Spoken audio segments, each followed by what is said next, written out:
a las compañeras y compañeros, dirigentes y dirigentas, funcionarios, funcionarias que están participando de estos talleres institucionales.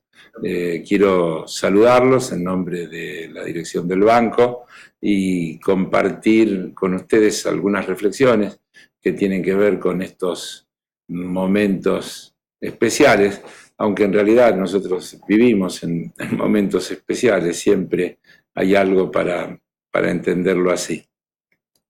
Pero creo que ni los más imaginativos de nosotros y nosotras podríamos haber pensado que nos iba a tocar un proceso como el que está viviendo el mundo.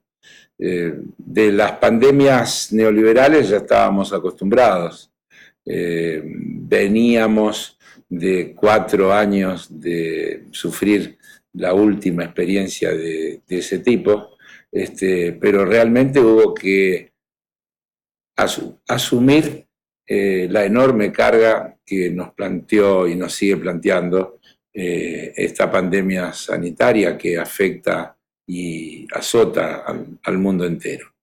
Y que deberíamos decir, dentro de las enormes dificultades y de los altísimos costos, en primer lugar humanos, en segundo lugar económicos, sociales, de todo tipo, se están enfrentando en el marco de los recursos estrechos y de todas las dificultades, yo diría con resultados más que aceptables.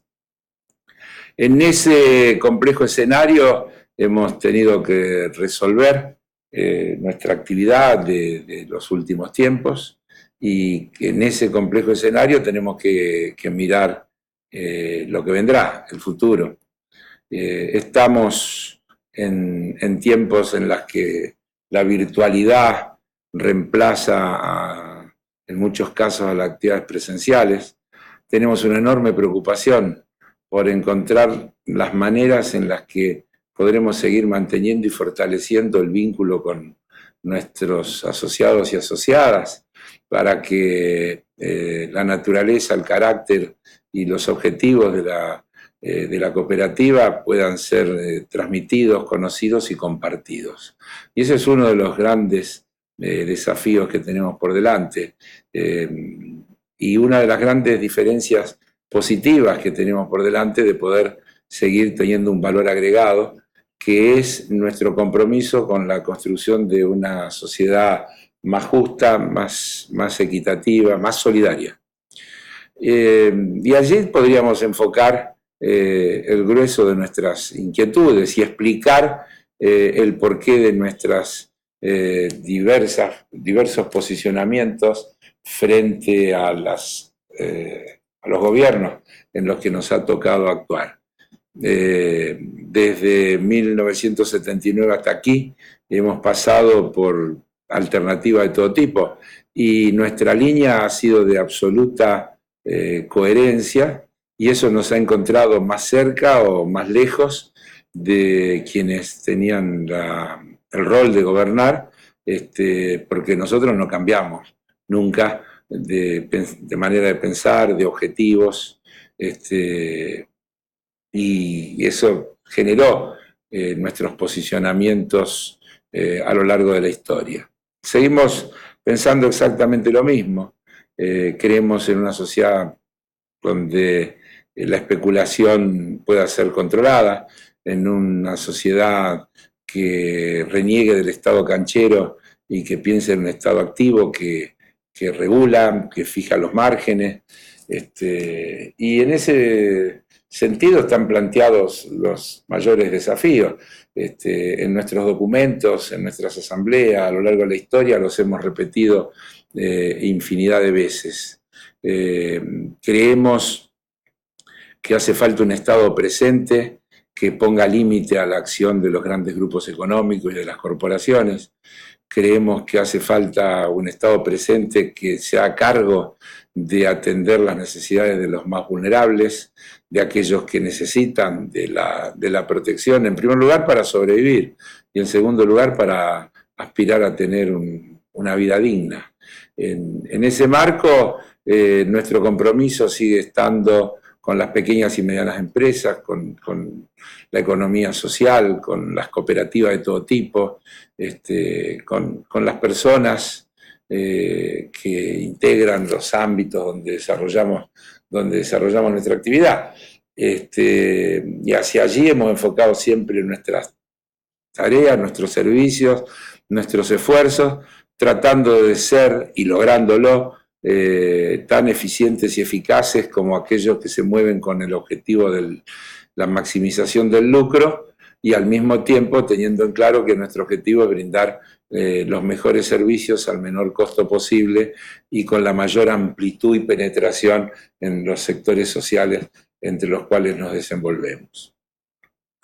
Nuestro accionar no es neutro ni indiferente del contexto, y no es lo mismo llevar adelante nuestra tarea en el marco de un país cuyos gobernantes pujan por políticas públicas que van en esa misma dirección, que cuando nos ha tocado hacerlo con aquellos que creen en el libre mercado, en aquellos que creen que las inversiones vendrán cuando se eliminen todo tipo de regulaciones, en aquellos que creen que hay que desregular las leyes laborales para que se pueda combatir el desempleo, y así de corrido podríamos hacer una larga enumeración que ustedes conocen y que además entiendo que comparten. La tarea no es fácil porque la relación de fuerzas es adversa, porque la corporación mediática instala todo el tiempo cuestiones absolutamente contrarias a estas cosas que nosotros planteamos. Y nosotros desde nuestros pequeños lugares, pequeños digo comparados con la potencia con la que nos tenemos que enfrentar, tratamos de difundir e influir con nuestras ideas, ayudando a construir ese polo necesario para poder avanzar en las reformas que el país requiere, que necesariamente para poder hacerlo requieren de mayorías que lo acompañen, mayorías que se deben expresar en todos los planos, en las disputas que se dan en la calle, pero también en las relaciones parlamentarias, porque para aprobar leyes hacen falta mayorías parlamentarias. Y hay muchas cosas pendientes por hacer, pero para hacerlas necesitamos contar con esas posibilidades. Y entonces, sin rubor, yo digo que manteniendo la independencia del movimiento, nosotros como ciudadanos y ciudadanas que tenemos un compromiso que va más allá, que tiene que ver con nuestro compromiso con la sociedad de la que formamos parte, debemos hacer todo lo posible para ayudar a que en las próximas elecciones este espacio amplio, diverso y plural del que nos sentimos parte pueda acrecentar su fuerza para poder así avanzar en reformas más profundas que el país requiere, que son imprescindibles, pero que no alcanza solo con la convicción y la voluntad, se requiere la fuerza necesaria para poder llevarla adelante. ¿Qué puedo decirles? Estamos en un momento muy especial, en un contexto internacional de una complejidad enorme. Estamos viviendo estas horas en las que se descubre algo que era fácil de suponer, la complicidad del gobierno de Macri con el golpe de Estado de Bolivia. Estamos viviendo un momento en el que vemos las dificultades que tiene nuestro gobierno en las relaciones con sus socios del Mercosur. Todos países gobernados por gobiernos de extracción neoliberal. Y entonces, desde luego que todo allí se hace muy difícil. Claro que tenemos expectativas positivas. Vemos lo que está pasando en Chile, al que ya han dejado de proponérnoslo como el modelo a imitar. Vemos lo que presumiblemente va a pasar en Brasil, según indican todas las encuestas que están en disposición. Vemos lo que ha pasado en Perú, vemos lo que ha pasado en Bolivia, vemos lo que pasó en México, y entonces volvemos a creer que es posible que soñemos con una unidad latinoamericana con visión de patria grande, de objetivos comunes, de integración regional, de aprovechamiento de nuestras respectivas ventajas competitivas, para además tener un mejor posicionamiento en los escenarios globales, con mayores fortalezas, construyendo coincidencias locales, regionales, y para poder después estar en los grandes eventos del mundo. Vemos hoy con enorme preocupación la ofensiva desatada contra la República de Cuba. No podemos ignorar lo que ese pueblo ha hecho a lo largo de 6 décadas, bloqueado, sometido a todo tipo de limitaciones, y con la firmeza, el orgullo y la convicción que las han enfrentado. Vemos con espanto cuando se habla de las limitaciones que tiene el pueblo cubano y se pasa por alto de los 60 años de bloqueo. Bloqueo que, por otro lado, es repudiado anualmente por 180 países que componen las Naciones Unidas, con solo 2 votos en contra de ese levantamiento del bloqueo, el de Estados Unidos e Israel, y 3 abstenciones, Hungría, Colombia y Brasil. El resto de los países del mundo vota año tras año por el levantamiento de ese bloqueo. Entonces, hablar de cuestiones humanitarias referidas a Cuba sin resolver el problema del bloqueo es, en primer lugar, una manera de ordenar las cosas bastante absurda.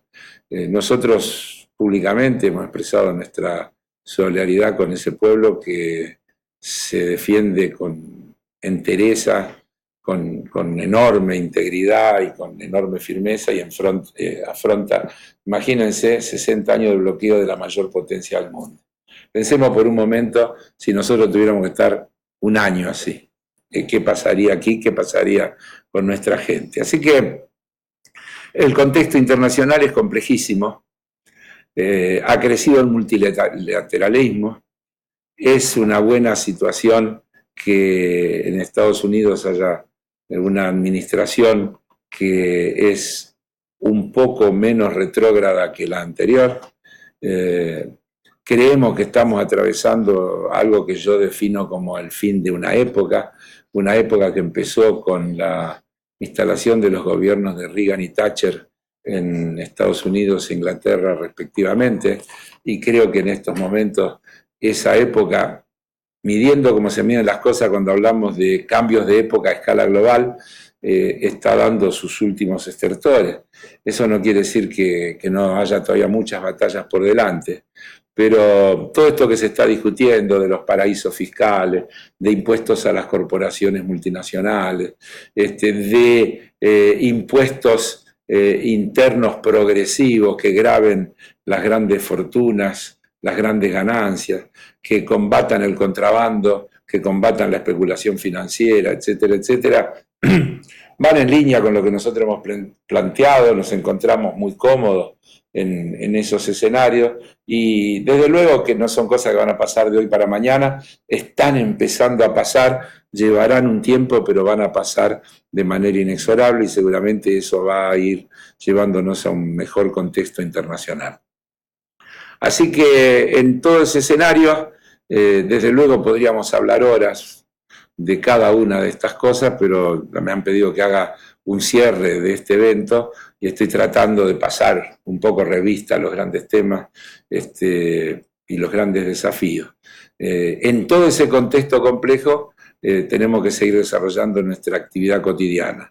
Nuestra actividad cotidiana que se refleja y se expresa en la integralidad de nuestra gestión. Integralidad que tiene que ver con desarrollar una empresa cooperativa eficiente que brinde más y mejores servicios a menores costos a nuestros asociados y a quienes utilizan nuestros servicios.